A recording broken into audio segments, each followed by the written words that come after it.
¿Qué es la democracia? La democracia, entonces, como una primera acepción que podemos señalar, es un régimen político. Y eso ya hay que empezar a diferenciarlo de un sistema de gobierno. La democracia es un régimen político que busca ¿qué? Un grado significativo de igualdad social. La democracia es un régimen político que busca un grado significativo de igualdad social. ¿Y cómo se llegó a esa igualdad social? ¿Por qué estamos en una democracia? Pues no han pasado más de 200 años desde cuando se dio su primer gran desarrollo a lo que hoy tenemos. La democracia como régimen político evolucionó. ¿Qué es un sistema de gobierno? Un sistema de gobierno es cómo los actores políticos son concebidos para acceder al poder. Eso es, entonces existen unos sistemas de gobierno presidencialistas, unos sistemas de gobierno parlamentarios y unos sistemas de gobierno semipresidencialistas. Y hay unas formas de gobierno también, ustedes tienen que saber cuáles son. Hay una forma de gobierno monárquica, que es la que existe en los países de monarquía constitucional, como en el caso de Inglaterra y España, y hay otra forma de gobierno republicana. ¿Qué es la república?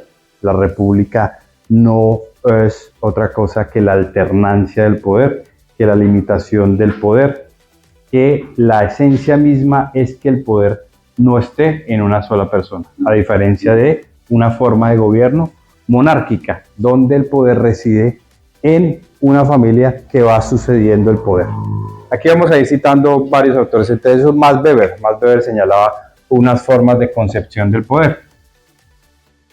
Max Weber, y decía que una de las formas de concepción del poder, ¿cuál era? Hereditaria.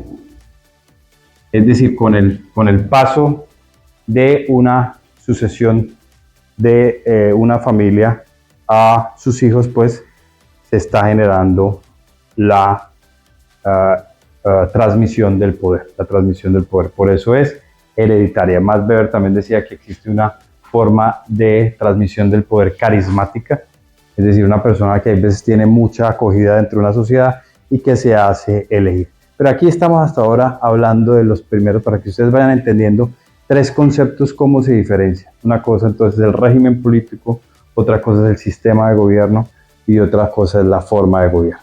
Cuando ya ustedes les pregunten, nuestro sistema de gobierno democrático, ahí hay un problema, porque el régimen político es el que es democrático. ¿El sistema de gobierno cuál es? Como dije, presidencialista. Exactamente. ¿Y cuál es nuestra forma de gobierno?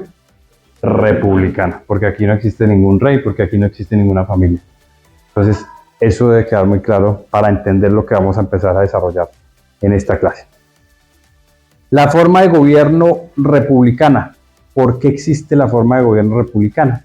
Porque fue así como se fue limitando y fue evolucionando también lo que hoy conocemos como democracia. Es decir, el régimen político es el que arropa tanto al sistema de gobierno como a la forma de gobierno. Y ya vamos a ver cómo es que evolucionó eso.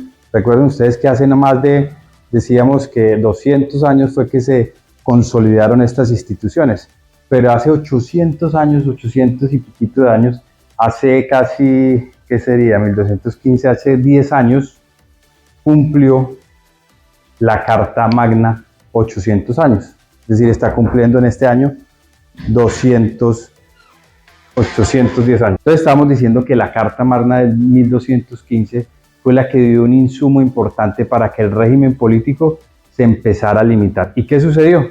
¿Por qué existe la Carta Magna? Ustedes debieron haberla aprendido en el curso de constitucional.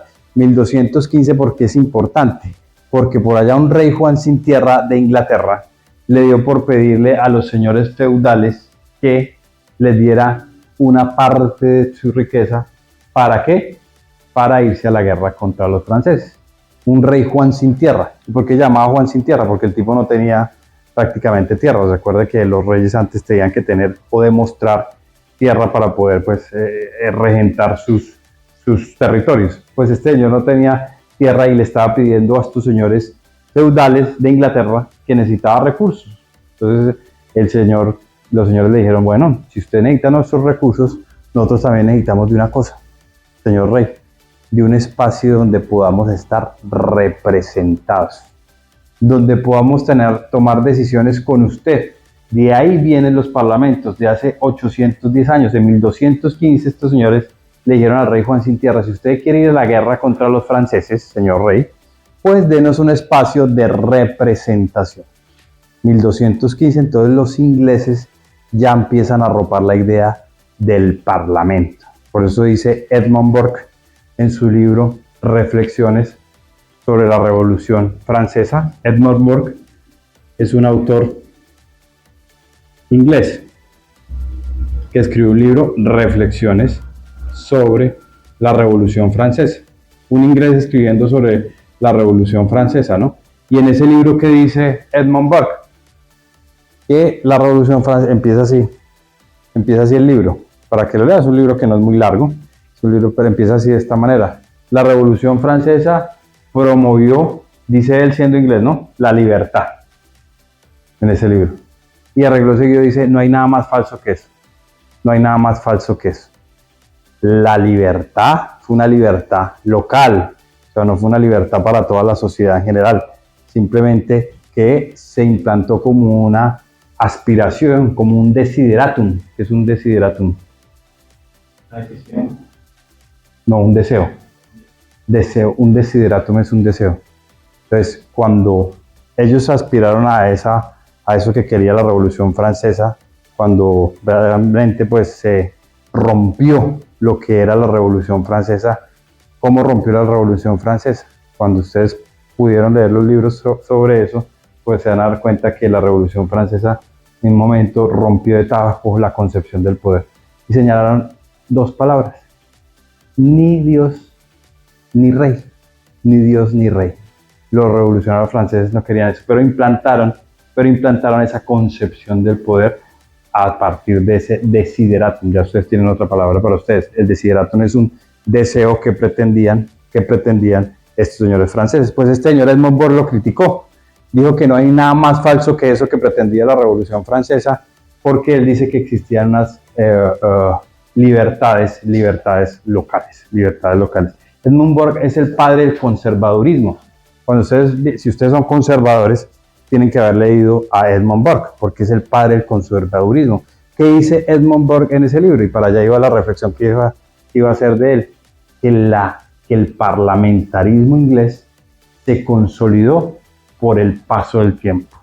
Vean ustedes que no hubo ninguna revolución como la francesa, la de los ingleses. A nosotros llegó a estos países, a estas latitudes occidentales, llegó la creencia de que la verdadera revolución había sido la francesa.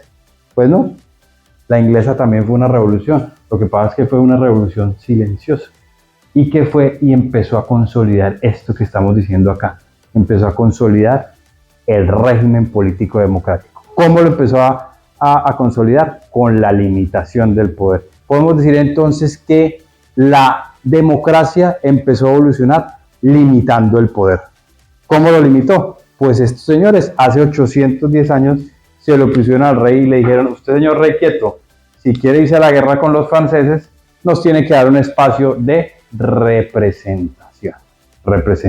Eso es el parlamento. El origen del parlamento está ahí justamente en 1215.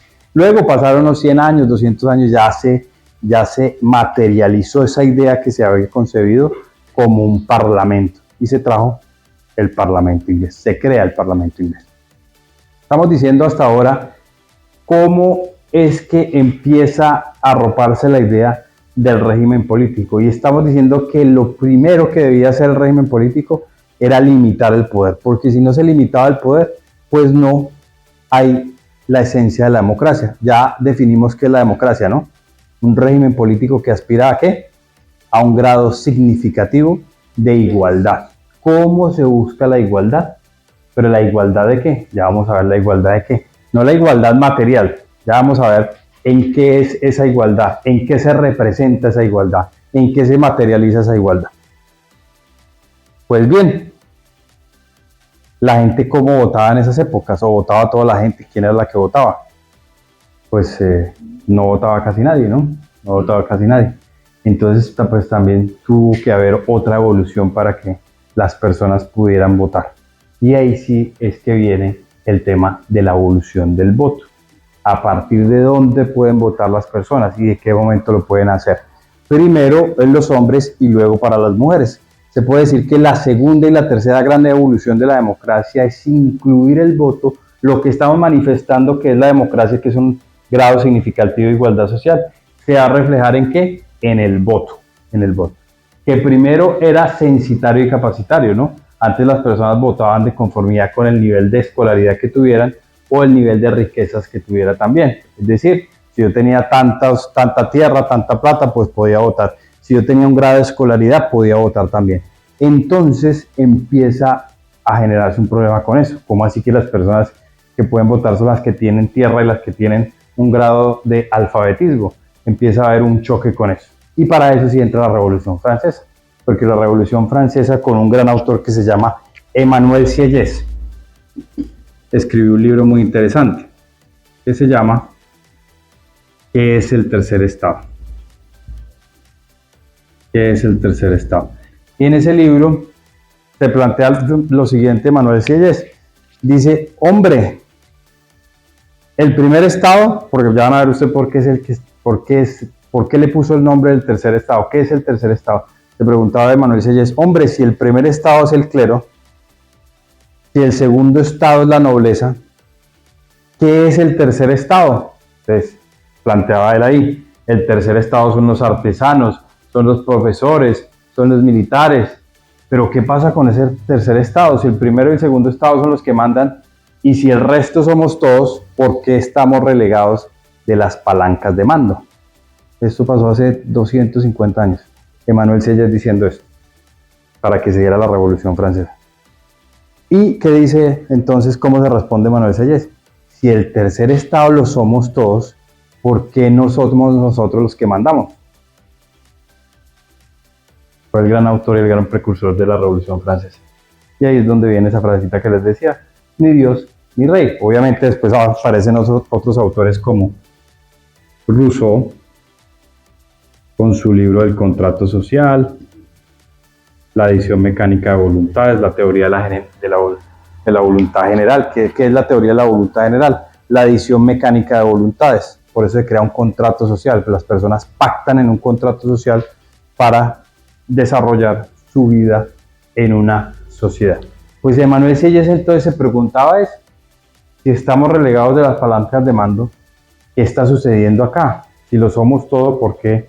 Por eso la Revolución Francesa fue una revolución sangrienta, fue una revolución donde, ¿qué pasó? Se decapitó al rey. ¿A cuál rey? El 16, exactamente.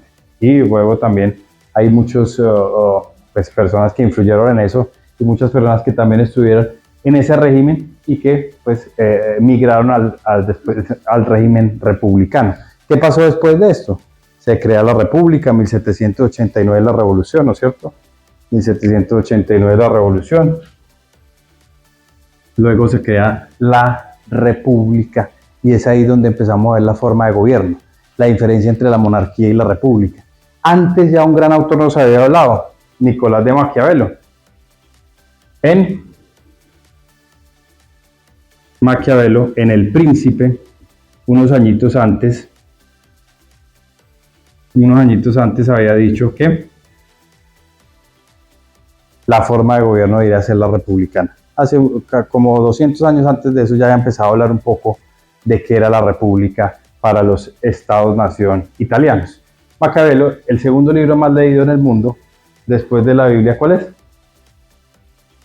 El Príncipe de Nicolás de Maquiavelo. Pues no podrá decir las Biblias, obviamente todas, la Torá, que es para los judíos, el Corán, que es para los islámicos, para los musulmanes, los que ejercen la religión islámica, para los cristianos, que deben ser todos los de este curso, pues deben haber leído la Biblia, yo creo, pues, ¿cuál es el libro más importante de esa religión? Pues, la Biblia. Pero después de eso, el libro más leído, dicen los autores, es El Príncipe de Maquiavelo.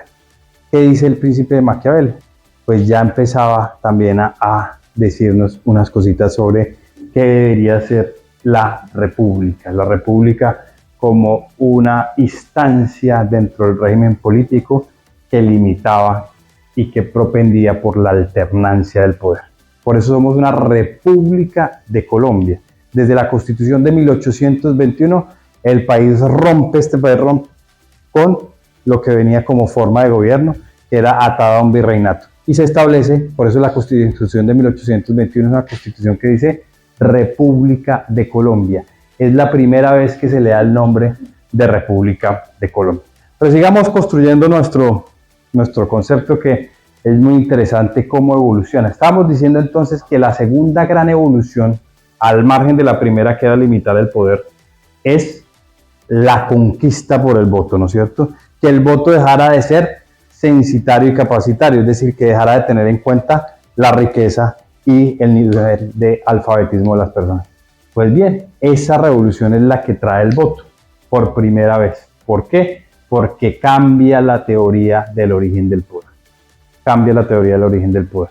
Max Weber decía que había un origen hereditario, un origen carismático, y ahora será un origen, pues, basado en la representación del pueblo.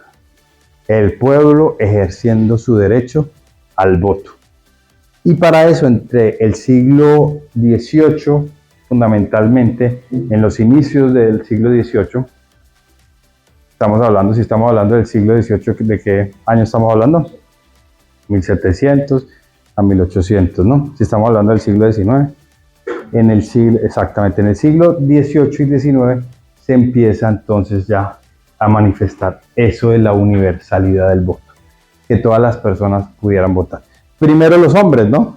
¿Por qué? Porque pues había unas instituciones patriarcales que se han desarrollado con el hombre como instancia, pues, que había conquistado todas estas, digamos, instituciones, y las mujeres estaban dejadas, pues, apartadas de ese manejo. Hoy día eso cambió.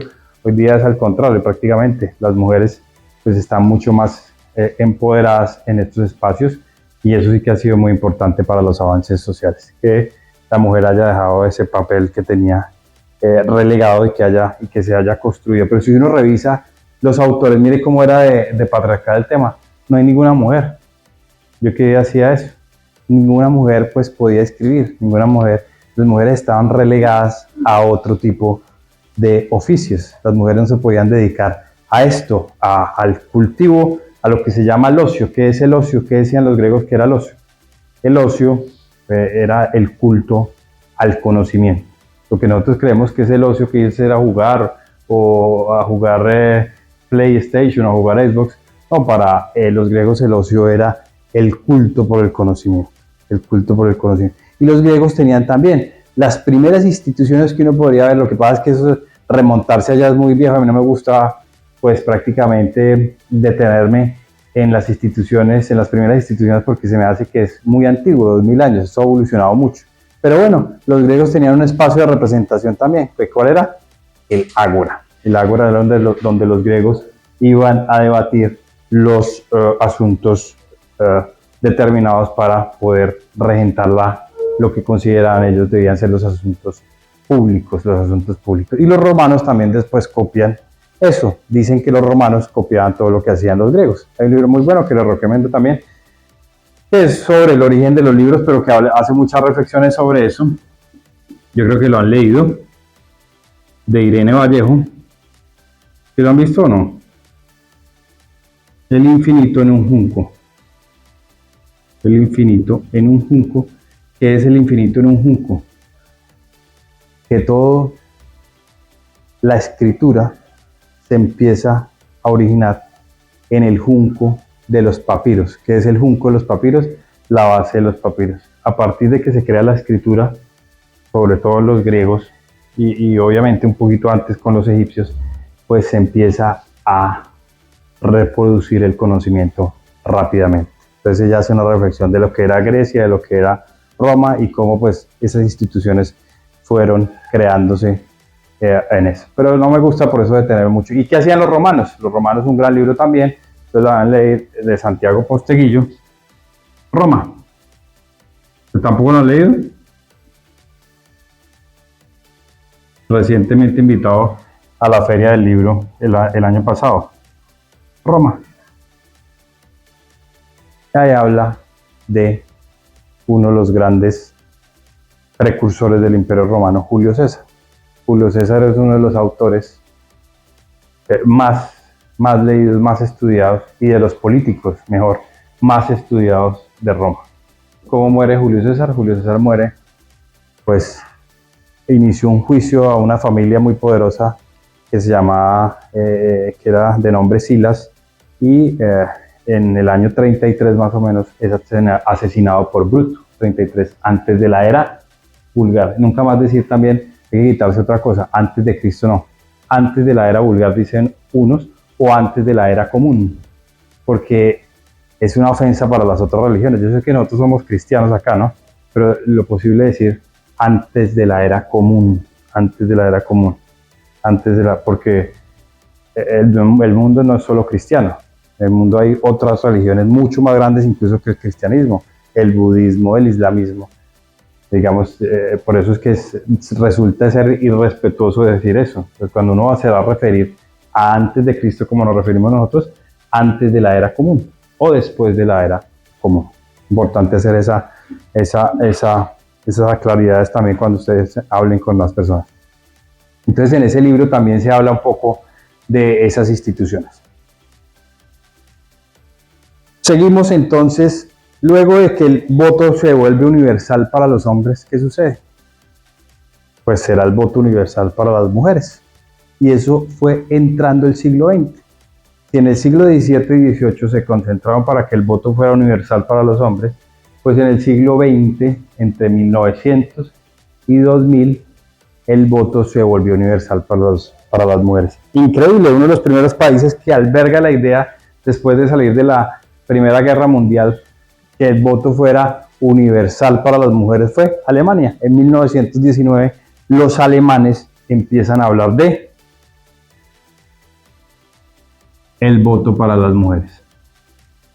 Entonces aquí estamos diciendo cuáles son las grandes evoluciones que ha tenido la democracia. Primero la limitación del poder, luego ello el voto universal, primero para los hombres, luego el voto universal para las mujeres, y finalmente ya vamos a ver cuál es la última evolución, la del siglo XX y la del siglo XXI. Estamos deteniéndonos entonces a analizar qué es eso del voto universal. Estamos diciendo que se desarrolló el voto universal para las mujeres entrando los primeros años del siglo XX, y que uno de los países, después de terminada la Primera Guerra Mundial, es decir, Alemania, en 1919, cuando se firmó con el Tratado de Versalles en 1918 el fin de la Primera Guerra Mundial, que se dice que en esa guerra mundial supuestamente los alemanes fueron traicionados, y por eso es que en 1939 Hitler, con ese ahínco que tenía y con esa forma como concibió el poder, pues se entronizó en el mismo y empezó a hacer pues lo que conocemos, ¿no? Lo que sucedió en ese país, que fue realmente muy grave. Pero es ahí donde empieza entonces el voto universal para las mujeres. Luego los Estados Unidos y nuestro país, por allá en 1954, es decir, hace menos de 100 años, pues materializó la idea de que el voto fuera universal para las mujeres. En 1954, y la primera vez que votan fue en 1957. Perfecto. El régimen político también tenía que evolucionar en otra cosa. ¿Qué creen ustedes? Ya se había limitado el poder, fruto de eso que pasó hace 810 años. Luego, con las revoluciones, como el voto se volvió universal a partir del cambio del origen del poder. Ya el origen del poder no devenía de Dios, no devenía de un rey, sino que es el pueblo el que tenía el poder. Y para eso se le da el voto universal a los hombres. Luego las mujeres. ¿Y qué faltaría? ¿Qué habría que experimentar? ¿Qué habría que también regular para que las personas pudieran votar? Si ya todos podían votar, tanto hombres como mujeres, ¿qué debería saberse o en qué momento deberían poder votar esas personas? Entonces, la siguiente evolución de la democracia fue saber en qué momento las personas pueden votar. Por eso hay una edad para votar. Por eso un niño de 5 años no puede votar. ¿Por qué? Porque no ha llegado a su edad madura. No todas las personas, no todos los seres humanos pueden votar. ¿Un bebé podría votar? No. Entonces, miren cómo esto tiene toda una lógica. Nosotros a veces hacemos las cosas porque están ahí, pero uno no sabe el origen de esas instituciones, de cómo llegaron a nuestros sistemas, cómo es que se desarrollaron. Pues un niño no puede votar, un recién nacido puede votar. ¿Qué haría un niño votando, un recién nacido votando? No tendría una capacidad de sindéresis, no tendría una capacidad de razonar lógicamente, y ese raciocinio a través de lo que es lo bueno y lo malo, pues no lo tiene un niño. Y entonces, ¿cuál sería la gran evolución siguiente de la democracia? Saber en qué momento votan las personas. Entonces, eso también ha sido fruto de análisis, ¿no?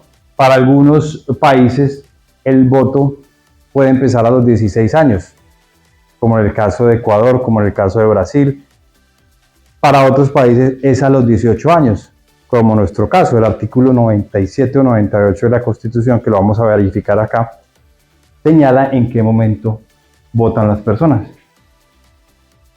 Votan las personas. Para nuestro país es a los 18 años. Para los Estados Unidos, ¿en qué momento es? A los 21 años, porque se dice que ha llegado a un nivel mayor de madurez.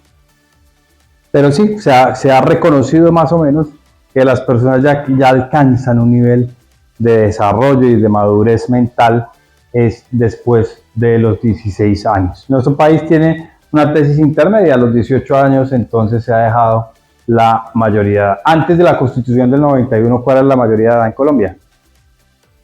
21 años también. Mire cómo el país también cambió. El país cambió hace 33, 34 años cuando se expidió la Constitución del 91, que está cumpliendo 33 años. Nuestra Constitución se expide en 1992. En 1991. Nuestra Corte Constitucional en 1992. Es decir, nuestra Corte Constitucional tiene 33 años, nuestra Constitución tiene 34 años. Pues antes de esa Constitución del 91, las personas podían votar a los 21 años. Eso cambia. Y el artículo 97 y 98, que les pido por favor, como esta clase de constitucional, tener abierta la Constitución. Ahí sí pueden abrir el celular. Y como es deberían tener todos una Constitución. Estamos en una especialización de derecho constitucional, pues es importante que todos tengamos una Constitución. La Constitución misma regula el tema. Todo este tema que estoy explicando acá lo regula la Constitución. Ya vamos a ver cómo lo regula. Lo que pasa es que para esto hay que poner mucho contexto para ya entrar a los artículos constitucionales. Por allá el artículo 97 y 98 va a decir en qué momento pueden votar las personas. Como el parágrafo. ¿Quién lo lee?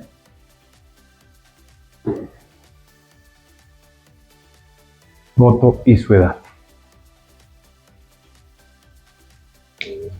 Exactamente. Lo importante de la Constitución es no saberse los artículos de memoria, pero sí ubicar dónde está más o menos, porque habría que ser un sabelo todo para saberse los artículos de memoria. Uno más o menos ya lo sabe porque imagínense, dando esto casi 12 años y temas constitucionales, electorales y administrativos, pues prácticamente es fácil hacerlo. Entonces el voto y su edad, repitámoslo, ¿cómo dice ahí? Mientras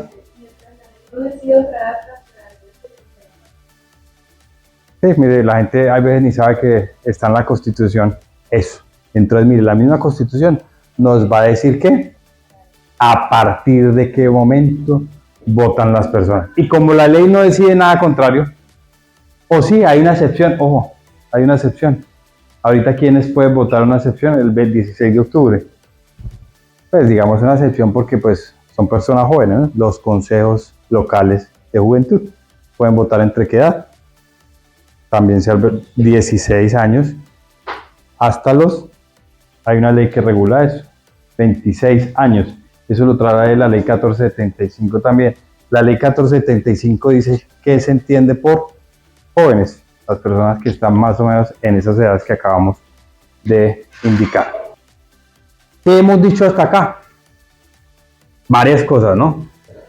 Estamos caracterizando nuestro régimen político democrático.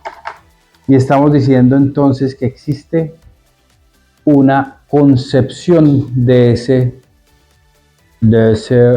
concepto que evolucionó.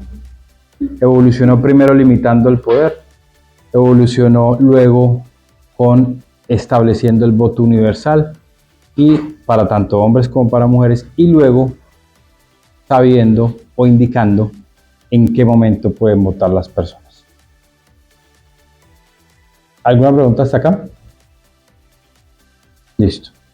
Ya habiendo señalado eso, ¿qué se contrapone al régimen político democrático? Un régimen autoritario, un régimen autocrático, donde no exista eso que hemos dicho acá, donde no exista limitación del poder, ¿entienden? Donde no exista ¿qué? La posibilidad de que las personas voten, donde no exista tampoco ese derecho a que las personas se manifiesten. Hay un librito muy bueno que se lo recomiendo que se llama ¿Cómo mueren las democracias?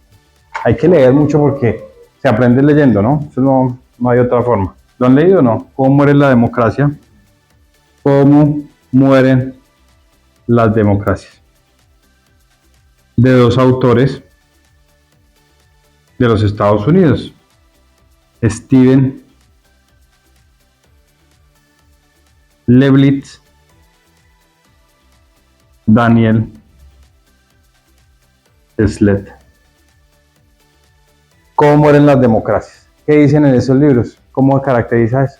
Pues estos tipos escribieron después de que ganara Donald Trump en los Estados Unidos ese libro. Daniel Ziblatt, ¿qué dije yo? Daniel Ziblatt. ¿Qué dicen estos tipos? ¿Cómo murió la democracia en los Estados Unidos? Y ponen de ejemplo cuando ganó Donald Trump en el año 2016, para que ustedes vean cómo volvió a ganar el año pasado, en noviembre del año pasado vuelve a ganar. ¿Cómo mueren las democracias? Como el tipo hizo que murieran. Entonces, para ellos hay cuatro grandes rasgos para identificar cómo muere una democracia. Una democracia muere cuando una persona empieza a descreer de su constitución, empieza a descreer de las reglas de juego. Entonces, estos señores en ese libro señalan cómo mueren las democracias. Entonces, la primera percepción que se tiene es un gobernante o un candidato que empieza a descreer de las reglas de juego. ¿Cuáles son las reglas de juego? Como decía Adam Peroski, en un régimen político deben existir reglas ciertas para que los resultados sean inciertos. Si no existe certidumbre, certeza de las reglas, ¿qué va a pasar? Los resultados van a ser ciertos. Siempre cuando hay certidumbre de las reglas, los resultados van a ser inciertos. Es decir, porque nadie los puede controlar, porque hay unas reglas claras. Pero cuando no existe esa certidumbre en las reglas, cuando las reglas no son claras, pues puede llegar a haber unos resultados electorales ciertos, como quieren las personas que están detrás del poder. Por eso siempre deben haber reglas claras en el juego democrático. Si eso no existe, pues se empiezan a caer las democracias. Y en ese libro ellos demuestran eso, cómo mueren las democracias. Entonces, un gobernante que empieza a descreer de las instituciones democráticas. ¿Cuál institución hemos visto acá hoy que empezó a limitar el poder? El Parlamento, ¿no es cierto? El Parlamento que empieza a limitar el poder hace más de 810 años en Inglaterra. En los Estados Unidos existe ¿qué? Un sistema de gobierno presidencialista, donde el Congreso es el que representa a la sociedad. Pero ¿qué diferencia hay entre el Parlamento y el Congreso? Que uno es del sistema de gobierno parlamentario y otro del sistema de gobierno presidencialista. Pero no se pueden confundir. ¿Por qué? Porque su origen es diferente. ¿Cuál es el origen del sistema presidencialista? Ya empezando a ver un poco los sistemas de gobierno. ¿Cuál es el origen del sistema presidencialista de los Estados Unidos? En 1787, con la Constitución de los Estados Unidos de Filadelfia, ¿Qué dijeron estos señores padres de la patria hace 200 y piquito de años? Una constitución que se ha modificado no más de 30 veces. Nuestra constitución del año 91 se ha modificado más de 50 años y tiene pues 34 años de vida. La constitución 250 y pico de años y solo se ha modificado 30 veces. Es muy difícil de modificar. ¿Cómo se modifica la constitución de los Estados Unidos? Debe aprobarse por el Congreso y después debe haber una ratificación de las 2/3 partes de los estados. Si son 50 estados en los Estados Unidos, es el único país que no tiene un nombre como lo tiene Colombia, como lo tiene Venezuela. Ese país se llama Estados Unidos. ¿Es que no tiene ningún nombre? No es Francia, no es Inglaterra, no es Italia, no es España. No tiene nombre. Estados Unidos, el nombre de Estados Unidos. Es decir, no hace referencia a nada puntualmente. Nuestro país aquí hace referencia con Colombia. Aquí hace referencia a Colombia al conquistador, ¿no es cierto? Cristóbal Colón, pero se llama Colombia. Pero si ustedes ven los Estados Unidos, el nombre no tiene referencia a nada. Son unos Estados Unidos, unos estados que se unieron. ¿Que se unieron en qué? En la Constitución de 1787. Estamos diciendo cómo surge el sistema de gobierno presidencialista. El sistema de gobierno presidencialista surge con la Constitución de Filadelfia, ¿no es cierto? Y ahí es el origen del sistema de gobierno presidencialista. ¿Cómo se rompe el Parlamento? ¿Por qué había que romper el Parlamento? Entonces ellos dicen, aquí el Parlamento no se va a llamar Parlamento, sino que se va a llamar Congreso, un Congreso. Un Congreso que se va a dividir en dos cámaras para debilitarlo más. Por eso existe una Cámara Alta y una Cámara Baja. ¿Es para qué? Para que no el poder no esté concentrado en el Parlamento, sino que el poder esté dividido. Por eso es que existen las dos cámaras. Esa es la esencia, ese es el origen de que existan dos cámaras en Estados Unidos. Nuestro país también cumplió ese nivel, ese modelo, porque nuestro sistema de gobierno es presidencialista, con dos cámaras también, una Senado y una Cámara de Representantes. Pero ya vamos a ver las distorsiones, porque acá se copió mal el tema de Senado a partir de la Constitución del 91, por la forma como está concebida la circunscripción nacional para Senado de la República. Eso será más adelante que lo verán. Por ahora estamos diciendo cómo surge el sistema de gobierno presidencialista. Y estamos diciendo que rompe el parlamentarismo. ¿Cómo lo rompe? Con el establecimiento de dos cámaras. Una Cámara Alta, que es el Senado, y una Cámara Baja, que es la Cámara de Representantes. Pero ustedes van a decir, uy, pero el Parlamento inglés tiene dos cámaras también. Sí, pero ojo, hay una gran diferencia. Existe una Cámara de los Comunes, que es la que se elige popularmente. Se eligen más de 500 y pico parlamentarios en esa Cámara de los Comunes. Y existe una aparente Cámara Alta, pero que no es de elección popular. ¿Por qué? Porque es las personas que tengan un título nobiliario de una designación que haya hecho la monarquía, y por eso existe entonces la Cámara de los Lores. Esa es la gran diferencia, que sí existen dos cámaras, pero una no es de origen popular, la otra sí es de origen popular, en el caso de la Cámara de los Comunes. ¿Cómo se elige al primer ministro inglés? Existe una monarquía constitucional parlamentaria, ¿no es cierto? Vamos a centrarnos un poco en eso. ¿Qué es la monarquía constitucional parlamentaria? Estamos diciendo y estamos ya diferenciando un poco, ya viendo qué es el régimen político democrático, estamos viendo un poco qué es el sistema de gobierno presidencialista y parlamentario y cómo se diferencian los dos. El sistema de gobierno parlamentario, entonces, constituido en el Parlamento inglés, pues tiene dos cámaras, pero una de esas cámaras no es de elección popular, que sería la Cámara de los Lores, que tiene más de 800 lores en esa cámara, pero que no tienen un papel protagónico dentro de la toma de decisiones. La Cámara Alta de los Estados Unidos no toma las decisiones que toma la Cámara Baja, es decir, la Cámara de los Comunes. ¿Por qué llama Cámara de los Comunes? Como decía un gran autor también, que se llama Sir Richard Wagetot. Sir Richard Wagetot escribió un libro que se llama The English Constitution. Y para él existen dos, para ese autor, Sir Richard Washington, existen dos formas o dos maneras como se integra el poder en Inglaterra. Una forma dignificante y una forma eficiente. En la forma dignificante está la reina o el rey hoy en día, rey Carlos III, que se llama Carlos III, y la Cámara de los Comunes. Entonces es la parte dignificante de la Constitución de Inglaterra. ¿La Constitución de Inglaterra está en un texto escrito como nuestra Constitución? No, son varios textos de muchos años atrás, por eso el paso del tiempo ha ido consolidando las instituciones. Y la otra parte es la parte eficiente de la Constitución.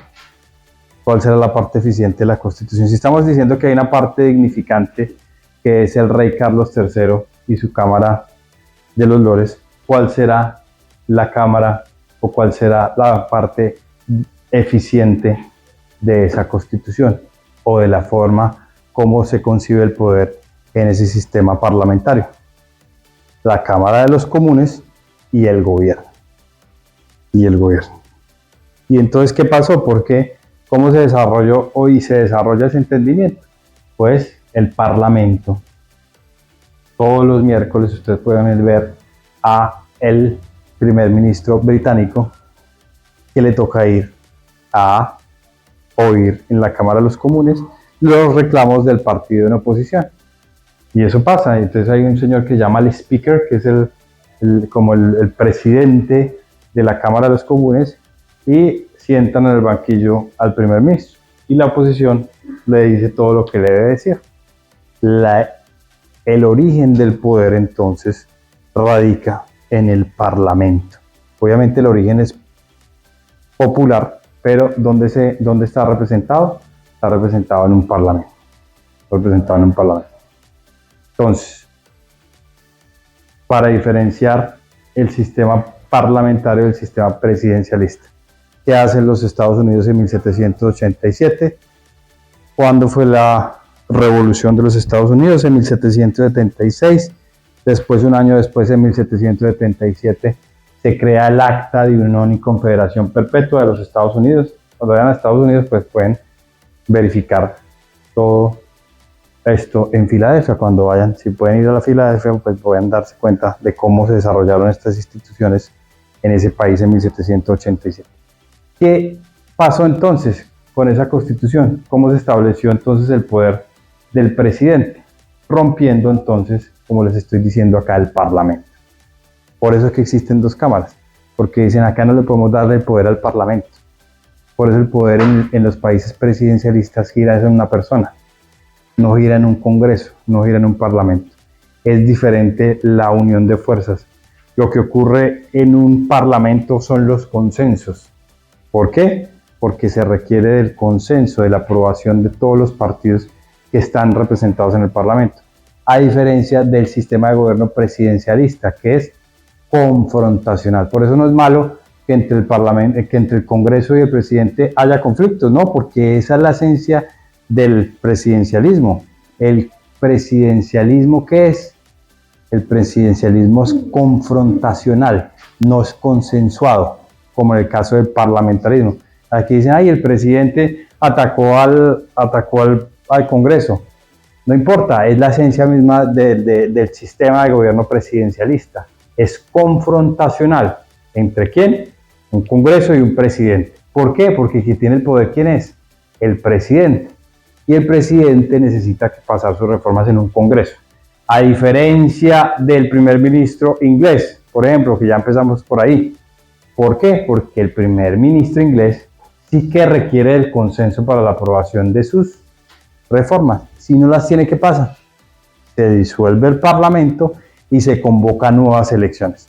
¿Tienen la diferencia? La diferencia radica entonces en cómo se ejerce el poder en los dos sistemas. En el Parlamento entonces, ¿qué debe haber? Consenso. En el presidencialismo, ¿qué hay? Confrontación. Por eso cuando ustedes vean la confrontación entre el Congreso y el presidente, no es que eso sea malo per se, es que el sistema presidencialismo aboga por eso. El origen del sistema presidencialismo es un origen que estuvo basado en ¿qué? En romper al Congreso o al Parlamento inglés. Por eso es que existen las dos cámaras, para romperlo, para que no tuviera el poder el Parlamento, sino que lo tuviera ¿quién? Una sola persona. Ese es el origen del presidencialismo, del sistema de gobierno presidencialista. A veces la gente no sabe, ay, sí, tenemos presidente, no saben de dónde surgen estas instituciones. Surgen de eso. En 1787 los padres fundadores de los Estados Unidos dijeron que vamos a romper ese sistema parlamentario. ¿Cómo lo rompemos? Con dos cámaras. Ya estos señores no van a tener el poder. Y el poder se lo vamos a dar a una sola persona. Así fue que se estructuraron en todo el hemisferio occidental los sistemas de gobierno presidencialistas, con ese sentido, con ese origen, con esa razón. Entonces, por eso no hay que escandalizarse cuando se enfrentan el Congreso y el presidente. ¿Por qué? Porque es natural del sistema de gobierno presidencialista esos enfrentamientos. Obviamente cuando ya se pasan de calidad, que empiezan a amenazar y bueno, pues ya, pero la confrontación es la base de eso. Entonces, estamos caracterizando el sistema de gobierno presidencialista. ¿Dónde está la Constitución de los Estados Unidos? ¿O dónde está la Constitución de Colombia? En una carta, claro, pero ¿dónde está? ¿Está físicamente en algún lugar? ¿En dónde? Pero ¿dónde está la primera Constitución? La del 91. ¿Dónde estará?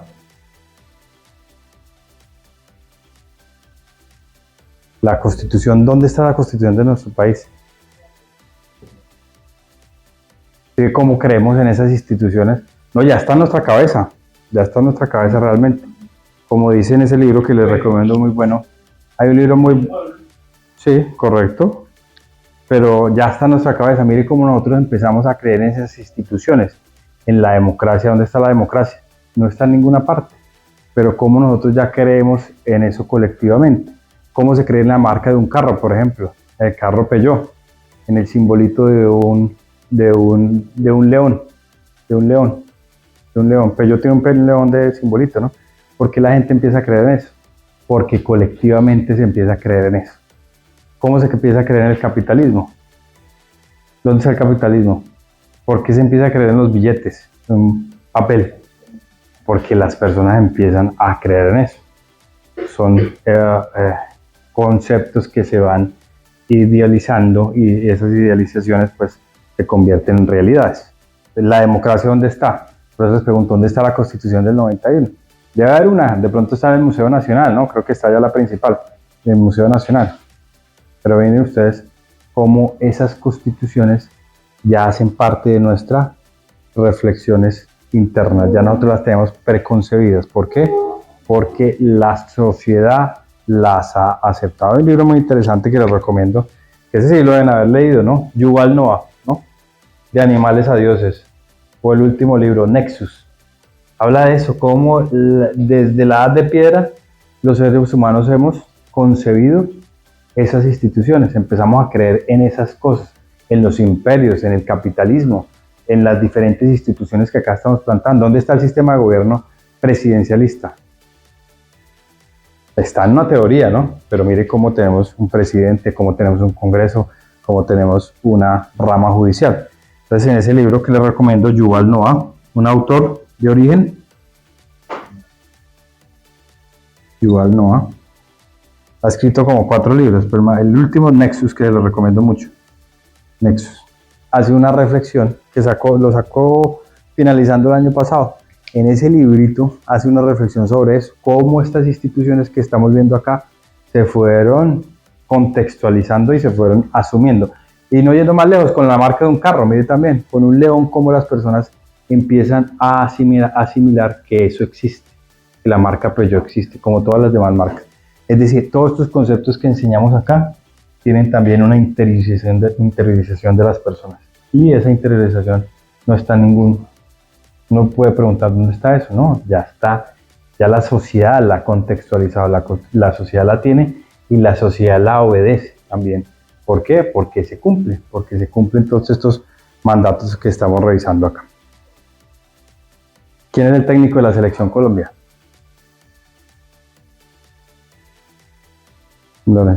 ¿Quién ¿Quién es el presidente de la Corte Constitucional o de la Corte Suprema de Justicia?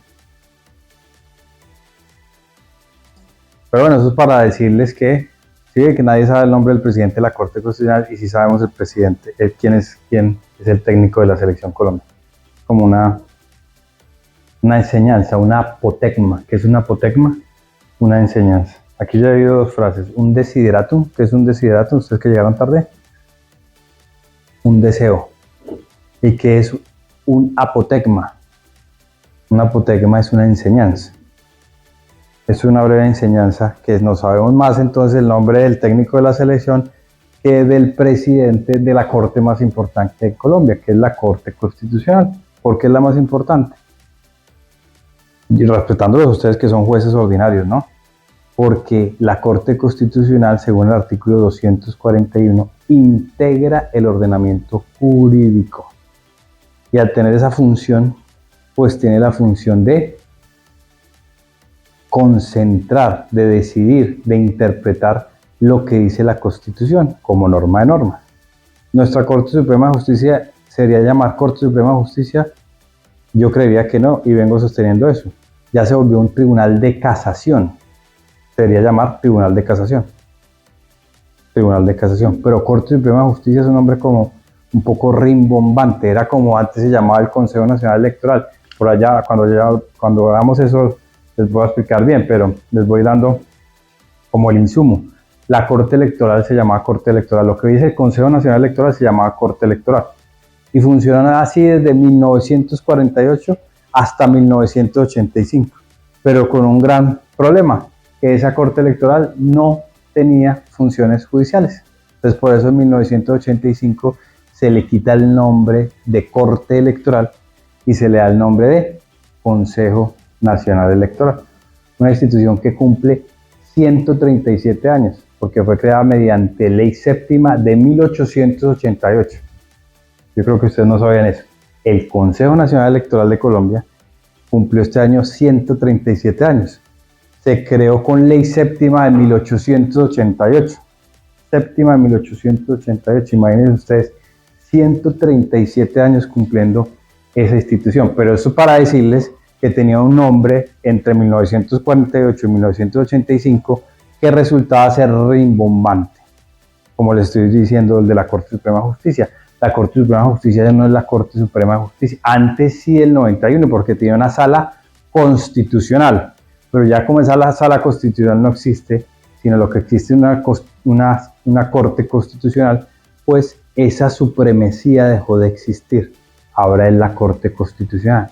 Y a esos dos órganos límites les duele eso un poquito, que la Corte Suprema de Justicia, Consejo de Estado, haya una Corte que sea superior a ella y que le tumbe también a su turno sus fallos. Aquí vamos a ver un ejemplo más adelante sobre eso. Estamos diciendo que existe ¿qué? Un sistema de gobierno presidencialista. Y estamos diferenciando el sistema de gobierno parlamentario inglés del sistema de gobierno presidencialista de los Estados Unidos. ¿Cómo es el sistema parlamentario inglés? Ya sabemos entonces, existe, como lo decía Wyatt, existe una parte eficiente y una parte dignificante. La parte eficiente, ¿quién será? El gobierno y la Cámara de los Comunes. Y en la parte dignificante, ¿quién estará? La corona y la Cámara de los Lores. ¿Cómo funciona actualmente eso ahorita? Pues existe un primer ministro. Ese primer ministro representa al gobierno. ¿Cómo se elige el primer ministro? De votación que hacen, se requieren más de 270 votos para ser elegido primer ministro de los ingleses. ¿Y cómo se logra eso? Con el consenso que les acabamos de decir entre los demás partidos. Si hay un consenso, se elige un primer ministro. Si no hay consenso, ¿qué pasa? Se disuelve el Parlamento y se convocan a nuevas elecciones. Eso es lo que ocurre en el Parlamento inglés. ¿Qué ocurre en España? Que también tiene monarquía. Existe una monarquía constitucional que tiene un congreso que se llama las Cortes Generales. El Congreso, o el Parlamento mejor, de España se llama las Cortes Generales, que tiene y se divide, esas Cortes Generales se dividen en un Congreso de los Diputados. Mire cómo mezcla todos estos conceptos. Dice que Cortes Generales se llama, el Parlamento se llama Cortes Generales. Desde ahí uno ya se puede empezar a confundir. Pero dentro de esas Cortes Generales existe un Congreso de los Diputados. Mire usted cómo mezclan tantos conceptos. Y también existe un Senado dentro de esas Cortes Generales. Entonces existen dos cámaras, un Senado y un Congreso de los Diputados. ¿Cómo se llama el Parlamento entonces en España? Cortes Generales, listo. Cuando ustedes vean ese concepto, se está refiriendo entonces al Parlamento español, que tiene un Congreso de los Diputados y en su turno también tiene un Senado. Más o menos el Senado son como 264 integrantes y el Congreso de los Diputados pues hace referencia a la composición que tiene cada uno de las comunidades autónomas. La monarquía constitucional española. ¿Existe un rey? Claro que existe un rey también. ¿Cómo se llama el rey? Felipe VI. El hijo de Juan Carlos, ¿no? Rey Juan Carlos. Existe un congreso que se llama, o parlamento mejor, que se llama Cortes Generales, con un Congreso de los Diputados y con un Senado, ¿no es cierto? ¿Cómo se elige el presidente del gobierno español? Imagínense, no tiene ni nombre de primer ministro, sino que no tiene nombre de presidente del gobierno español. ¿Se acuerdan ustedes que cometieron un desaguisado por acá de Colombia cuando vino por ahí el presidente del gobierno español, Pedro Sánchez? Porque dijeron como, cuando lo presentaron, presidente de la República Española. ¿Por qué no es república? Ya ustedes lo saben. Porque existe ¿qué? Una monarquía. Existe una forma de gobierno monárquica. Por eso no se puede hablar de república, porque existe un rey. Y ese rey pues siempre maneja las relaciones internacionales. Es como el jefe de Estado. Y el jefe de gobierno será el presidente del gobierno. Mire cómo ese país mezcla todos los conceptos. Se puede uno confundir. Entonces existe un presidente del gobierno, pero no es presidente de la república. ¿Por qué? Porque allá existe monarquía. Ya sabemos que esta es la forma de gobierno. Hay dos formas de gobierno. ¿Listo? En esas dos formas de gobierno entonces existe en la monarquía constitucional ese presidente, y ese presidente se encarga de las relaciones políticas al interior de las Cortes Generales. ¿Qué hace ese presidente también? Si pierde la confianza, ¿qué sucede? Se convocan a nuevas elecciones. Se han convocado, sí, hace el año pasado o antepasado hubo elecciones también, que pues se ratificó porque se logró un acuerdo entre los otros partidos con Pedro Sánchez, pero realmente tiene una misma lógica. Y al margen de eso hay un sistema de gobierno semipresidencialista, que es el caso francés. Pero antes de ver eso vamos a ver dos sistemas parlamentarios puros, el sistema parlamentario puro alemán y el sistema parlamentario puro italiano. ¿Por qué sistema parlamentario puro? Porque esos países, como ustedes recuerdan, estuvieron en unas guerras mundiales. Entonces esos países, imagínense ustedes, también tienen una forma de limitar el poder para que no vuelva a ocurrir lo que ocurrió en esos momentos que se concentró el poder. ¿Qué hicieron los alemanes? Una ley fundamental de 1947-48 dice lo siguiente, que existe un sistema de gobierno parlamentario puro donde existe un canciller. Imagínense, ya no se llama ni primer ministro ni se llama presidente del gobierno como en el caso español, sino que se llama canciller, el canciller alemán. ¿Y ese canciller qué funciones ejerce? Las funciones de jefe de gobierno. Y su relacionamiento con lo que se llama ya el parlamento se llama en Alemania el Bundestag. El Bundestag alemán es el parlamento. Y el Bundesrat es el parlamento de todos los 50 estados. También existe 50 estados en Alemania y el Bundesrat elige a un presidente federal. Imagínense ustedes. Entonces existe presidente elegido también por el Bundesrat, pero nadie conoce al presidente alemán. ¿Por qué? Porque también se quería que no hubiera la concentración del poder de una sola persona. ¿Y quién entonces es el que dirige los temas políticos fundamentalmente? Pues el canciller, que es elegido por el Bundestag, donde está representado todo el pueblo alemán. ¿Quién es el primer ministro alemán?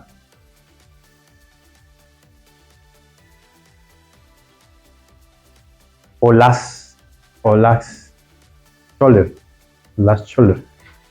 es el canciller, lo que se llamaría el primer ministro en Inglaterra, lo que se llama el presidente del gobierno de España. En el caso alemán se llama canciller y él es el canciller. Y existe un presidente también. Ese presidente, ¿cómo se elige?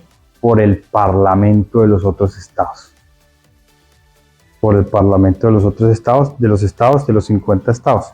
Eligen a un presidente federal de la república. ¿Eso es república? Claro que es república. ¿Por qué no hay monarquía? Dejó de existir en el siglo XVIII y XIX. Se acabó la república. Cuando vayan a Alemania, visiten una ciudad que se llama Potsdam, Alemania. Y de ahí viene una cosa muy interesante. Por allá a uno de esos patriarcas reyes alemanes le dio por que tenía un palacio. Por eso es bueno que vayan. Cuando vayan a Europa, incluyan a Alemania para que vean esto que les estoy diciendo acá, ustedes que son jueces, vean lo bonito, y para que lo expliquen también a sus dependientes judiciales en sus despachos judiciales. Entonces un rey Federico le dio por extender el palacio de Sanssouci, por allá en 1800 y piquito, 1840 y pico, el palacio de Sanssouci. Se llamaba así el palacio de Sanssouci, que queda en la ciudad de Potsdam, a 30 minutos de Berlín, cuando existía monarquía. Porque ya esos países no tienen monarquía, ni Alemania ni Italia. ¿Quién sí lo tiene? Inglaterra y España. Alemania no tiene monarquía. Es una forma de gobierno republicana, ¿no es cierto? Existe una república federal alemana. ¿Listo? A este rey, Federico el Grande, 1843, le da por extender su palacete. El palacio se llama Sanssouci, que queda en la ciudad de Potsdam. Y entonces había un señor que tenía un molino. Y ese señor le dice: no, yo no le voy a vender mi molino, que está muy pegado al palacio de Sanssouci, en Alemania. Yo no le voy a vender mi molino para que usted pueda extender su palacio. Entonces el rey diciéndole: no, que sí me lo tiene que vender. Estamos hablando de 1840 y pico. Me lo tiene que vender. Que no. El señor se le impuso al rey, Federico. Y entonces el rey ya iba a empezar la demolición de el molino. Y el señor molinero le dice: qué pena, señor juez, yo acabo de instaurar, esto es muy chévere para que ustedes lo enseñen en sus juzgados, donde trabajan ustedes. Qué pena, señor rey, pero le quiero informar algo. Todavía existen jueces en Berlín. Y el señor fue a la justicia de Berlín en ese momento. ¿Y qué hizo la justicia de Berlín? Pues le dio la razón al señor molinero. No pudo el rey Federico el Grande extender el palacio hasta el molino donde quería. Y es muy bonito. Cuando ustedes vayan allá, van a ver que existe un molino pegado al palacio de Sanssouci, que era el palacio de los reyes de Alemania en ese momento. No dejó la justicia, y de ahí el refrán que dice: todavía hay jueces en Berlín. Todavía hay jueces en Berlín. Vean la función tan importante que tienen los jueces. Son una garantía de limitación del poder también. Existen garantías de limitación del poder. Uno hay veces descree de eso, pero eso ayuda mucho a regular las relaciones que existen de poder. Los jueces ayudan a eso. Entonces mire, este señor, que era un pobre molinero, cómo le gana la batalla al rey Federico el Grande de Alemania. Esa monarquía dejó de existir, ¿no es cierto? Finalizando el siglo XIX, empezando el XX, se quedan unas repúblicas, la República de Weimar, por eso se llama República de Weimar, donde existen unos cancilleres. Y en esa república se fue desarrollando, en la República de Weimar, se fue desarrollando el concepto del canciller alemán, con esas funciones políticas que tenía en ese momento esas funciones de relacionamiento con el Bundestag, que es el parlamento alemán. ¿Qué pasa en Italia? Italia tiene también un sistema parlamentario puro, pero fue concebido de forma errónea y por eso casi cada año existe un primer ministro nuevo en Italia. Si ustedes se dan cuenta, desde la ley fundamental de Italia de 1947 a la fecha, Italia ha tenido más de 75 primeros ministros. ¿Por qué? Porque fue concebido una especie de bloqueo entre el Senado y la Cámara, la otra Cámara, la Asamblea. Entre la Asamblea y el Senado existe un bloqueo. Entonces, si la Asamblea no aprueba una cosa o aprueba una cosa y el Senado no lo quiere, se bloquean y hay que conformar un nuevo gobierno. Entonces se disuelve el Parlamento italiano y toca convocar a nuevas elecciones. ¿Qué estamos señalando entonces acá de estas diferenciaciones que estamos haciendo en esta clase? Que existe un sistema de gobierno parlamentario, donde el poder está concentrado, o el sartén por el mango, ¿quién lo tiene? El Parlamento, que son muchas personas, ¿no? Más de 200, como hemos podido ver. Y estamos caracterizándolo a diferencia, o la antípoda, que es la antípoda, un lugar absolutamente opuesto a otro. Entonces, la antípoda del presidencialismo, ¿cuál es? El parlamentarismo. Entonces, el presidencialismo, como vimos acá, se crea a partir de la división del Parlamento. Se divide el Parlamento para que no tenga tanto poder. Se crea entonces en la Constitución de Filadelfia de 1787.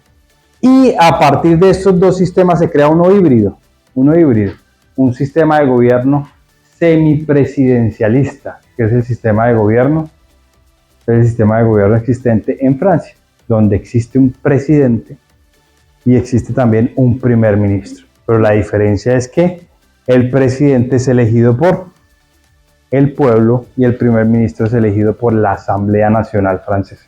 Allá el Parlamento se llama Asamblea Nacional, que son como 577 integrantes. Esa Asamblea Nacional elige al primer ministro francés. ¿Alguien conoce al primer ministro francés? ¿Qué es Francia? ¿Es una monarquía o una república?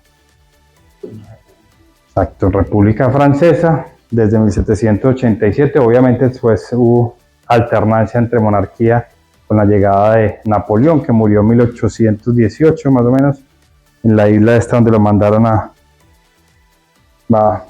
finalizar sus últimos días. Napoleón pues intentó, y sus sucesores también, implantar de nuevo el imperio en Francia. Pero hoy en día estamos en la Quinta República Francesa con la Constitución de 1958. Se crea en 1958 la Quinta República Francesa. ¿Por qué es la Quinta República? Porque antes de eso, de la Quinta hubo imperio, antes de la Cuarta hubo imperio, antes de la Tercera hubo imperio. Se fue trasegando por esas etapas de concepción del poder, porque llegaban los sobrinos, los primos de Napoleón e implantaban de nuevo el imperio. Pero desde 1958 Francia tiene una república nuevamente, la República Francesa. Y esa república entonces, ¿cómo concibe el poder? Un sistema de gobierno semipresidencialista, donde existe entonces un presidente elegido por el pueblo directamente y un primer ministro elegido por la Asamblea Nacional. Entonces, ¿qué estamos diciendo acá? Para que ustedes entiendan, cuando verifiquemos nuestra Constitución, que tiene más de 35 artículos sobre el tema del régimen político que estamos explicando, del sistema de gobierno, de la democracia, del presidencialismo, cómo esas instituciones están en nuestra Constitución. Y ya vamos a ver artículo por artículo. El 3, el 40, el 96, el 97, el 98, el 103, el 120, el 171, el 176, el 198, el 258, el 259, el 260, 261, 262, 233, 234, el 299, el 303. Y los mecanismos de participación ciudadana, ¿por qué es que están en la Constitución? Para que ustedes entiendan por qué están ahí, hay que ver todo esto. Hay que verificar de dónde surgen esas instituciones y cómo se implantaron en nuestra Constitución. Listo. Ya creo que tenemos claro entonces un poco qué es el régimen político, qué es el sistema de gobierno y qué es la forma de gobierno. Listo. Pero existen ya unos conceptos que se han establecido sobre los principios que generan la democracia. La democracia genera tres principios fundamentalmente. La democracia genera entonces ¿qué? Gobernabilidad. La democracia genera representación y la democracia genera legitimidad. La democracia entonces tiene unos principios orientadores, estamos señalando acá. ¿Por qué la representa? ¿Ustedes por qué votan? Ustedes que los costeños que son tan amantes de votar. Entonces, los costeños salen mucho a votar, en verdad, y masivamente. ¿Por qué votan? Obviamente pues podrá haber otras manifestaciones ajenas a lo que debe ser como deben votar las personas, pero ¿por qué votan los costeños? Porque están buscando un lugar de representación para esa persona que están apoyando. He ahí entonces un principio de la democracia que genera representación. Por eso elige un congreso de 298 personas en Colombia, 108 senadores y 172 representantes de la Cámara, que ya vamos a ver cómo se eligen acá esos 298, que ahorita no está completo porque ha habido sillas vacías y eso, pero nuestra constitución alberga 298 congresistas. Por eso es que se elige. Entonces, ¿qué busca la democracia? ¿Cuál es el principio fundante de la democracia también? La representación. Lo importante en una democracia es que el pueblo esté representado. ¿Y cómo se representa? Con las elecciones. Por eso elegimos personas que nos van a representar. Por eso es que el artículo 3 de nuestra Constitución dice que nuestro país es una democracia representativa. ¿Por qué? Por eso mismo, porque existen esos principios. Entonces, el principal principio, o el primero, digamos, sería la representación. ¿Qué es la representación? ¿Qué es la representación? La representación es un principio del sistema de gobierno democrático que materializa los votos que las personas ejercen en espacios, en los diferentes órganos que se han establecido para ello. ¿Cuáles son esos órganos? Los congresos, las asambleas, los consejos, las juntas administradoras locales. Es eso, que las personas con su voto depositen un espacio donde van a estar representadas. La representación tiene que ver con eso. Y los grandes problemas de la humanidad han tenido que ver con un problema de representación, de ausencia de representación. Recuerden ustedes cómo iniciamos la clase. ¿Cuál fue el problema de la carta de la Carta Magna del Rey Juan Sin Tierra? Era un problema de representación, que los señores le dijeron: si usted se quiere ir a la guerra con los franceses, pues denos un espacio entonces de representación a nosotros y nosotros le ayudamos también a mandar, tranquilo, nos das espacio, nosotros le aprobamos los tributos, pero denos un lugar a nosotros para que nosotros también podamos decidir sobre los impuestos que vamos a poner. Entonces, desde ahí es que surge eso, la representación. Y todos los problemas de la humanidad han sido por un problema de representación. La Revolución Francesa también fue eso, como decíamos ahorita, rompió el paradigma que existía. Ya el origen del poder no sería divino ni de un rey, sino que sería popular. Y para no ir muy lejos, en 1781 con la Revolución de los Comuneros acá en Colombia, ¿qué sucedió? Existía un impuesto de la alcabala. Y ese impuesto de la alcabala, ¿qué era? Lo que se pagaba por las transferencias que se hacían entre bienes y servicios, sobre todo entre bienes, por la compra de bienes. Y entonces hubo una señora que se opuso eso un día, Policarpa Salabarrieta, con un señor también de apellido Galán, en 1781. Y los señores que dijeron, rompieron eso, porque eso lo fijaban como en las paredes de los municipios y de los pueblos. Entonces, impuesto de la alcabala, no sé qué, rompieron eso. Y de ahí la frase de Policarpa Salabarrieta que decía: viva el rey, abajo el mal gobierno. En 1781, la revolución de los comuneros, que no éramos todavía independientes, fuimos independientes en 1810, no éramos todavía república. Fuimos república ¿cuándo? Ya lo dijimos acá, 1821 con la Constitución, que dice República de Colombia. República de Colombia. En 1821 entonces Y en 1781 también un tema de representación, como estos señores comuneros se dieron a la tarea de decir eso. Y tampoco para irnos más lejos, en el Memorial de Agravios de Camilo Torres. El Memorial de Agravios de Camilo Torres, escrito a final del siglo XVIII, a final del siglo XVIII, no, del siglo XIX, perdón, del siglo XIX, ¿qué decía este señor? Este señor dijo lo siguiente, o no, sí, siglo XVIII finales, se publicó empezando el XIX. ¿Qué dijo este señor? Mandó una carta, por eso llama Memorial de Agravios, Camilo Torres, Memorial de Agravios. Mandó una carta donde nosotros de quién dependíamos en 1790 y pico, del virreinato de la Nueva Granada, dependíamos de España. Entonces mandó una carta a este señor Camilo Torres, que dijo, le mandó una carta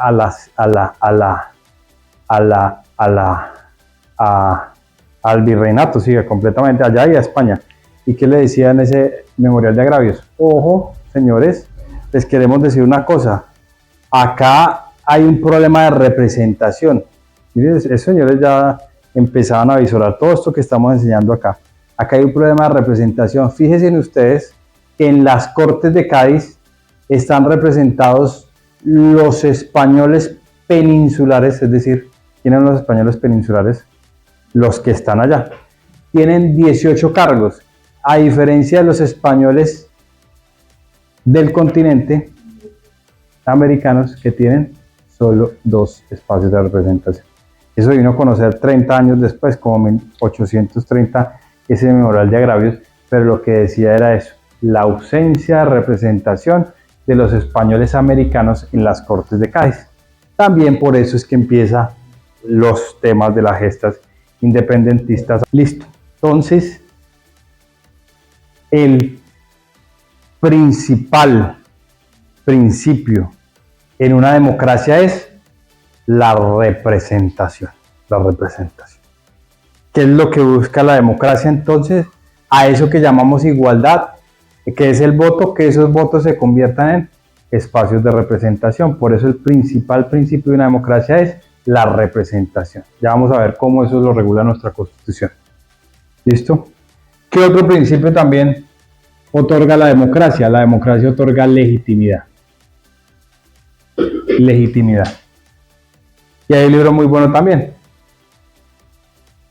Poder, los genios invisibles de la ciudad. En ese libro de Poder, los genios invisibles de la ciudad, de autor Guglielmo Ferrero. Guglielmo Ferrero. ¿Qué dice en ese librito? Que la democracia como régimen político, la democracia otorga legitimidad. ¿Qué es la legitimidad? Como dice su nombre, poder, los genios invisibles de la ciudad. La legitimidad es la característica esencial mediante la cual los ciudadanos no tienen miedo del poder. Por eso se llama el libro Poder, los genios invisibles de la ciudad. Un gobierno legítimo es un gobierno donde los ciudadanos no tienen miedo del gobernante. Un gobierno legítimo es un gobierno donde los ciudadanos no tienen miedo del gobernante. Y ahí tienen ustedes que separar qué es la legitimidad y la legalidad, porque puede haber mucha legalidad, pero que esa legalidad no sea legítima. Claro, puede haber un Congreso que expida normas que sean obviamente legales, pero que puedan ser ilegítimas. Entonces, ¿qué es la legitimidad? Palabras más, palabras menos. Es ese genio invisible de la ciudad que despoja al poder de sus miedos. Mire lo bonito como lo dice el autor Guglielmo Ferrero. La legitimidad entonces es el genio invisible de la ciudad que despoja al poder de sus miedos. Un ciudadano que tiene miedo al poder, ¿qué pasa? ¿Qué pasa si un ciudadano le tiene miedo al poder? ¿Ustedes le tienen miedo al poder al presidente Petro? ¿Ustedes tienen miedo del presidente Petro? Yo diría, se lo pasa haciendo como anuncios, pero que el man sea como... Pareciera que no. Todavía no ha hecho algo que uno diga, uy, ya hay que empezar a preocuparse. No, pareciera que no. Espero no equivocarme. en este año que le falta, ¿no? Pero pareciera que no, a diferencia de un gobierno acá al lado como Venezuela. ¿Esos ciudadanos venezolanos le tendrán miedo al presidente venezolano? Sí, porque allá ya no hay forma de alternancia del poder. Eso ya no tiene república. Ya la forma de gobierno no republicana, ¿eso se volvió qué? Exacto, una anarquía, no hay reglas de juego. Las reglas de juego se modifican a cada rato. No hubo un escrutinio limpio, no hubo unas elecciones competitivas.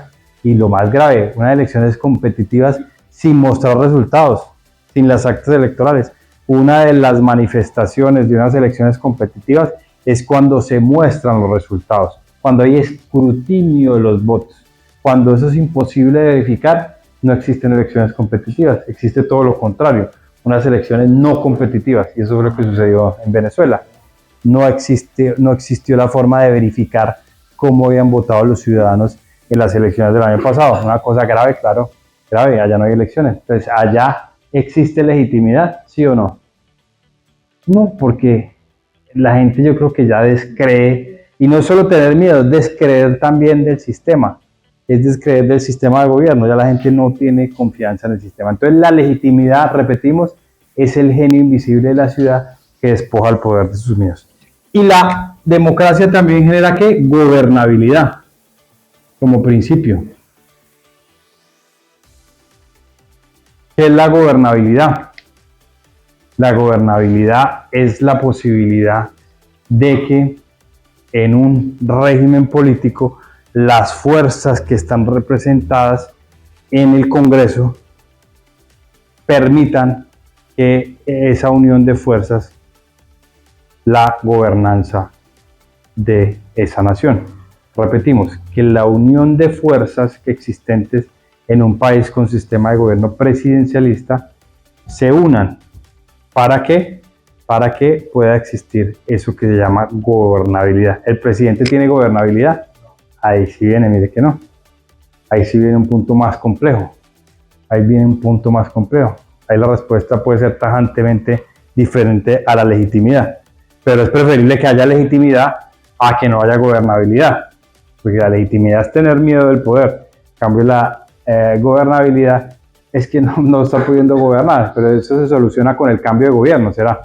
Todavía falta, pero digamos, eso se puede solucionar, ¿no? Exista. Entonces, la democracia también implica que haya gobernabilidad. Por eso están chéveres los países con sistema de gobierno parlamentario, porque cuando se acaba el consenso, ¿qué sucede? Hay nuevas elecciones. Chao. Se va. Ya. Aquí usted no puede hacer nada más. Se va porque usted no tiene ya las mayorías para gobernar.